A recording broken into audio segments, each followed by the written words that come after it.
북한군이 매설한 것으로 확실시되는 목함 지뢰에 의해 심각한 부상을 입는 사건이 발생하였다.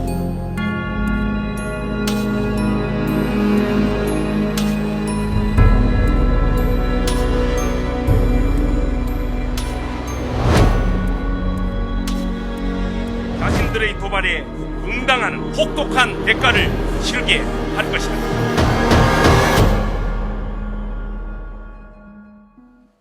두 분 초대했습니다. 군 출신입니다. 문성묵 한국전략문제연구소 연구위원, 그리고 김기호 지뢰제거연구소장 나와 있습니다. 어서 오십시오. 안녕하십니까. 안녕하십니까.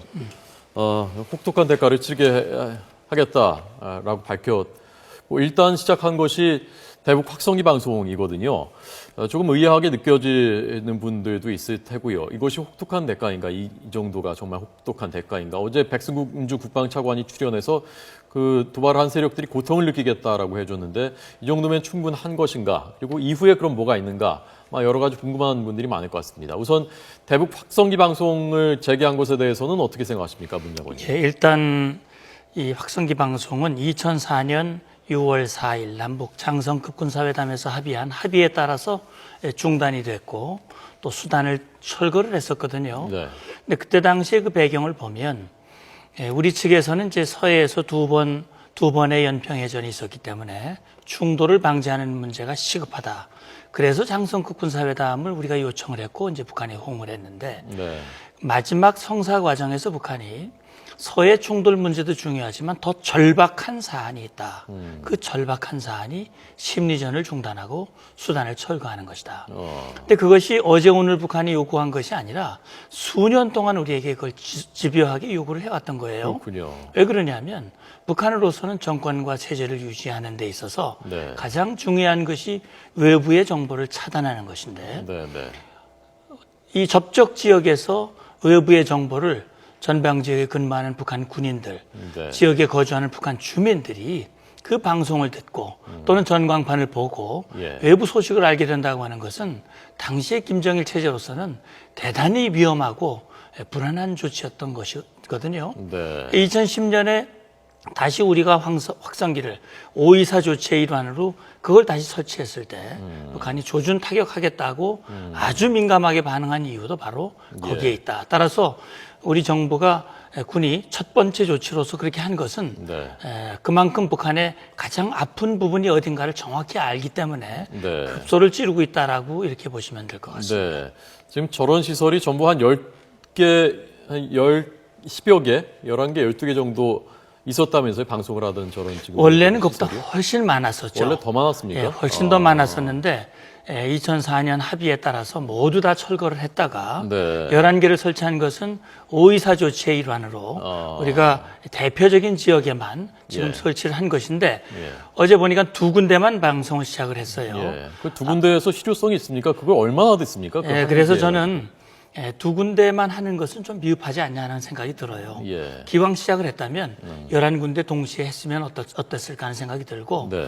아마 우리 군으로서는 북한의 추가 대응을 보아가면서 네. 그 방송 지역을 확대하겠다고 그러는데, 일단 두 군데라고 하는 것이 그 지역에 근무하고 있는 북한 군인들이 예. 오랜 시간 동안 우리의 그 뉴스, 외부 소식, 또 음악 방송 이런 것들을 들으면서 상당한 영향을 받을 것이고, 예. 그 자체가 북한으로서는 이 지뢰 도발을 통해서 자기들이 뭔가 얻으려고 생각했지만 실제로는 오히려 더 큰 이 짐을 얻게 됐다.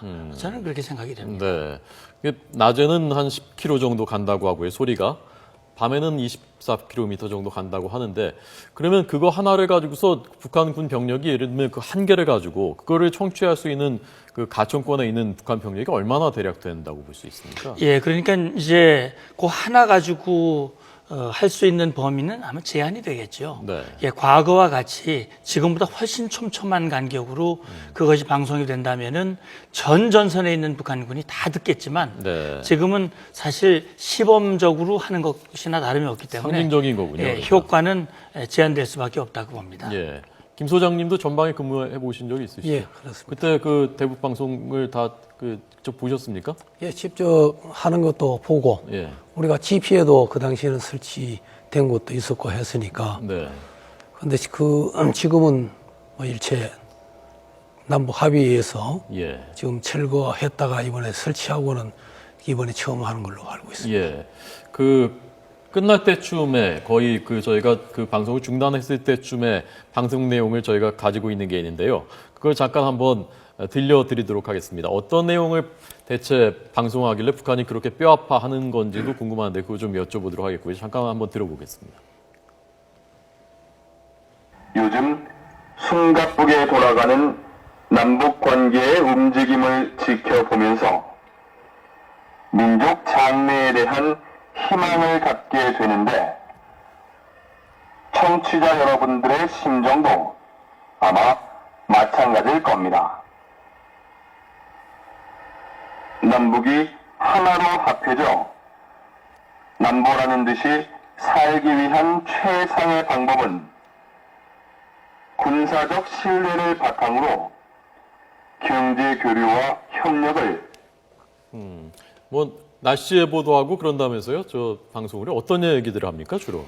예, 이제 우리 방송은 뭐 말은 대북 심리전이라고 얘기를 하지만 예. 북한을 비방하거나 폄훼하거나 그런 내용은 포함되어 있지 않습니다. 그렇군요. 글자 그대로 정보를 알려주는 것입니다. 그러니까 과거에 사실 북한 주민들이나 전방 지역에 근무하는 북한 군인들이 외부의 소식을 전혀 알 수가 없거든요. 네, 네. 그러니까 전방 지역에 근무하는 병사들은 우리 확성기 방송을 통해서 지금은 철거되고 없어졌습니다만 전광판이라는 게 있었습니다. 전광판이 11개소에 있었는데 네. 전광판에는 글자가 이제 흘러가는 글자로 계속 바뀌는데 그걸 통해서 예를 들어서 2002년에 우리 대한민국에서 월드컵이 열렸다. 그리고 월드컵에 우리 대한민국이 4강에 진출을 했다. 네. 특히 전방 지역에 살고 있는 북한 주민들은 거기서 나오는 일기예보를 보고 농사를 짓고 비가 오겠다, 뭐 어떻겠다. 따라서 전방 지역에 근무하는 북한 군인들이 남쪽에서 확성기에서 들려오는 그 음악 소리가 굉장히 감미롭지 않습니까? 네, 예. 북한 음악하고는 전혀 다르니까. 그렇죠. 심지어는 탈북해서 넘어온 북한 군인들의 증언을 들어보면 이 전방 지역에 근무하는 군인들 사이에서는 예. 은밀하게 예. 신병들 전이 보면 뭐 남측 가요 2곡 부르기 뭐 그런 것들을 내부해서 이제 윗사람들 모르게 그렇게 한다 하는 얘기를 들었는데 그것이 정확한 사실이라면 사실 북한의 체제와 정권을 흔들 수 있는 네. 근간을 흔드는 요인이 될 수도 있는 겁니다. 예. 어떻습니까? 김 소장님도 일단 이 정도면은 북한의 혹독한 대가를 치르게 하는 것이라고 보시는지 하고요. 지금 그 밖에 기타 거론되고 있는 몇 가지 그 대응 방안들이 있지 않습니까? 그거 잠깐 좀 보여주시고요. 지금 거론되는 방안, 대응 조치들이요. 확성기를 만약에 북한이 공격을 해오면 우리가 그 원점을 포격하겠다라는 것이 검토되고 있는 것으로 전해지고 있습니다. 이것은 군이 밝힌 것은 아니고요. 미군 스텔스기 투입을 요청하는 방안. 이건 오늘 한민구 장관이 아직 이런 것을 공식적으로 추진하고 있지는 않다고 오늘 밝힌 내용이고요. 그리고 최고 존엄, 김일성, 김정일 부자 동상 같은 것을 훼손 타격하는 방안. 이런 것들이 거론이 되고 있습니다. 군이 이것을 직접 언급한 내용은 아닙니다. 김 소장님은 지금 이런 것들도 필요하다고 보십니까? 어떻습니까? 지금 우리가 그 지뢰는 보이지 않게 은밀히 와서 설치를 했기 때문에 예. 명확한 증거가 없습니다. 네. 그런데 우리가 이제 저희들이 우리가 대북 방송을 하는 확성기에다가 충격을 가하면은 바로 응징 보복을 가능하지만은 네. 그렇지 않는 다른 지역에 가서 우리가 공격을 한다 어떤 그 위해를 가했을 때 우리가 새로운 도발로 또 되기 때문에 네. 사실상 실현할 수 있는 게 상당히 제한적입니다. 예. 스텔스기를 투입한다는 것은 저건 어떤 의미가 있는 겁니까? 왜 북한에 타격이 되는 거죠? 예, 그러니까 이제 지금 우리 UFG 연습이 이제 다음 주에 있게 되고, 예. 그때 이러저러한 북한의 도발 시, 북한이 전면 전시 우리의 대응 방안들을 이제 논의를 하고, 그 과정에서 미군의 증원 전력 일부가 이제 들어와서 함께 훈련에 동참을 하게 되는데, 네. 아마 아직은 우리 국방장관도 그걸 검토하고 있지 않다라고 얘기를 했습니다만 예, 오늘 그랬습니다. 북한으로서는 사실 6.25 전쟁 때 북한이 가장 큰 그 피해를 입은 것이 우리 미군 폭격기에 의한 폭격이었습니다. 지금도 북한이 우려하는 것은 예를 들어서 B-2라든지 F-22 스텔스 같은 경우는 레이더에 포착이 되지 않으면서 북한의 지휘부를 가서 타격할 수 있는, 특히 깊은 지하 벙커까지도 타격할 수 있는 그런 모든 무장력을 갖추고 있기 때문에 그것은 그 자체만으로도 북한에게 심리적인 그런 위협이 될 수 있는 것이고, 말하자면 뜨는 것만으로도 그게 위협이 됩니까? 그렇죠. 뜨는 자체만이라도 군사적인 어떤 그 시위, 예. 위력이 될 수 있는 것이 또 북한의 추가적인 도발을 억제할 수 있는 억제 효과가 있다. 예. 이렇게 볼 수 있겠습니다. 그러니까 억제한다는 게 심리적으로 억제를 한다는 얘기죠. 심리적인 억제뿐만 아니라 만약에 북한이 물리적으로 도발한다. 예를 들어서 우리가 확성기 방송을 하는데 예. 확성기에 타격을 한다든지 아니면 그 인근에 있는 주민들에게 피해를 입힌다든지 예. 우리 군부대를 향한 어떤 공격을 했을 때 우리의 이제 타격이 이루어지는데, 과거에는 우리 한국군 단독으로 타격을 했지만 네. 한미 간 합의에 의해서 북한이 도발 시에는 한미 연합 전력을 가지고 타격을 하도록 이미 합의가 되어 있기 때문에 만약에 북한이 그런 도발을 할 경우 정말 그 미군이 가지고 있는 최첨단의 위력적인 무기도 동원 가능하다라고 하는 그 자체만으로도 북한의 물리적인 도발을 억제할 수 있는 예. 그런 효과가 있고, 만약에 도발을 한다면 응징의 효과도 있다. 이렇게 볼 수 예. 있겠습니다. 네. 그 스텔스기 그 재원들을 좀 잠깐 설명드리도록 하겠습니다. 보시죠. 스텔스기가 두 가지가 지금 그 검토되고 있지 않습니까? 그 두 가지가 어떻게 다른 겁니까? 지금 그 스텔스기 두 가지 검토되고 있는 거죠. 예, 그러니까 이제 B2와 F-22. 근데 B2 같은 경우는 규모가 굉장히 크죠. 무장력도 크고. 예. 그 글자 그대로 이제 그 폭격 위주의 기능을 가지고 있고, F-22 같은 경우는 이제 전투 기능을 함께 가지고 있는, 좀 규모는 작지만 빠른 속도로 적을 타격할 수 있는 그런 최첨단 폭격이라고 볼 수 있습니다. 네. 자, 지금 김 소장님께서는 지뢰 제거 문제 연구소장으로 재직을 하고 계시는데요. 지뢰를 북한이 이번에 도발 수단으로 택한 것은 무엇 때문이라고 보셨습니까? 지뢰는 보이지 않는 땅속의 살인자입니다.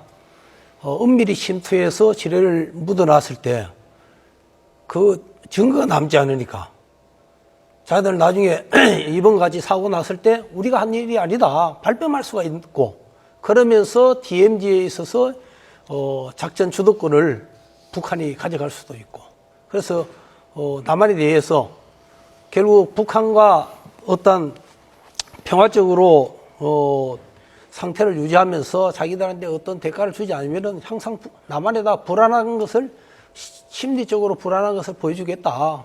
그런 심리적인 효과가 굉장히 큰 겁니다. 증거가 남았지 않습니까? 이번에 북한제라는 것이 확인됐고 목함지뢰라는 것이 확인됐고 하니까 그 증거가 결국 남는 거 아닙니까? 결과적으로 물적 증거는 되지만은 네. 직접 와서 자기들이 묻었다는 그 증거가 없으니까 네. 우리가 한 행위도 아니다.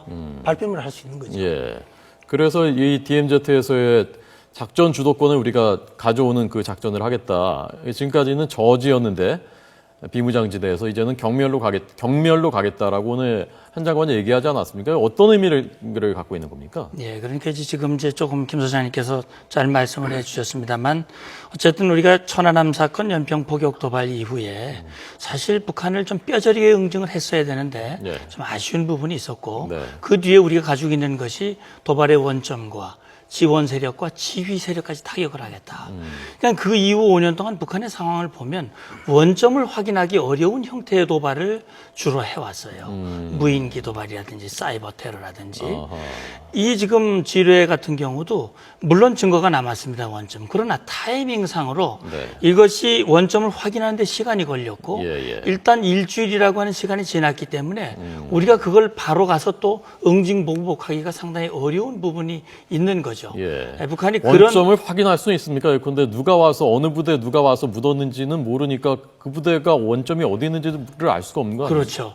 지금 우리로서는 아마 그 2군단 군단에서 그걸 했을지 예. 아니면은 그보다 더 높은 정찰총국에서 했을지 정찰총국이라면은 평양을 타격해야 되는 것이고 예, 예.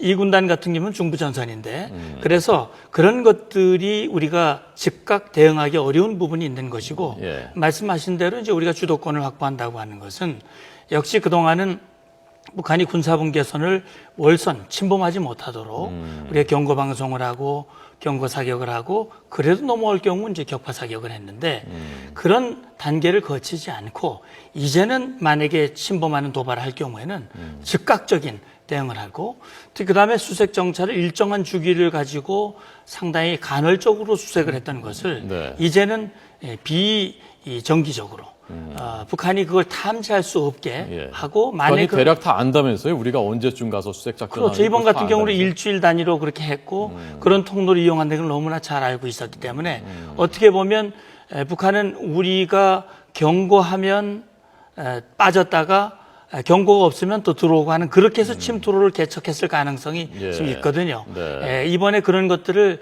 우리 군에서 검토를 하고 그 작전의 패턴을 우리가 바꾸겠다. 예. 그리고 북한이 그렇게 하는 것을 이제는 방어적으로 수세적으로 소극적으로 하는 것이 아니라 보다 적극적으로 공세적으로 해나가겠다. 예. 이런 의미로 저는 이해를 하고 있습니다. 알겠습니다. 이 목함 지뢰는 그 나무 상자에 들어있기 때문에 지뢰 탐지기로 잘 탐지가 안 된다는 게 맞습니까? 여기 사진에 보신 것 같이 목함지뢰는 이 나무 상자로 이루어져 있고 예. 그 안에 이 200g의 TNT가 있고 이 내관이 새로 되어 있습니다. 예.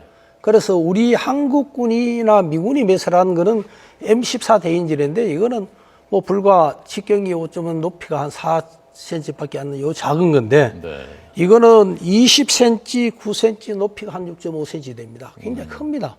그러고 여기에 금속물이 이 내관이 금속으로 되어 있기 때문에 우리 탐지기로도 충분히 탐지는 가능한 겁니다. 탐지 가능하군요. 예. 예. 알겠습니다. 우리가 늘 아까 지적하신 대로 도발을 늘 당하지만 거기에 대해서 상응하는 어떤 조치를 취하지 못한 측면이 많았고 그래서 형태를 달리해서 또 도발하면은 또 그 다음에 또 어떻게 해야 될지 속수무책인 경우가 많았고 이번에 또 새로운 형태의 지뢰 도발을 해왔는데 우리가 여기에 대해서 대응책을 세우는데 그럼 북한은 또 다른 형태로 또 도발을 하지 않겠는가 하는 그 우려도 하지 않을 수가 없는 상황이고요. 어쨌건 뭐 이번에는 단호하게 대응을 한다고 했으니까 대북 확성기 방송 아까 말씀하신 확대 문제를 포함해서 어떻게 대응하는지 계속 주시를 해 보도록 하겠습니다. 오늘 두 분 잘 들었습니다. 고맙습니다. 감사합니다. 감사합니다.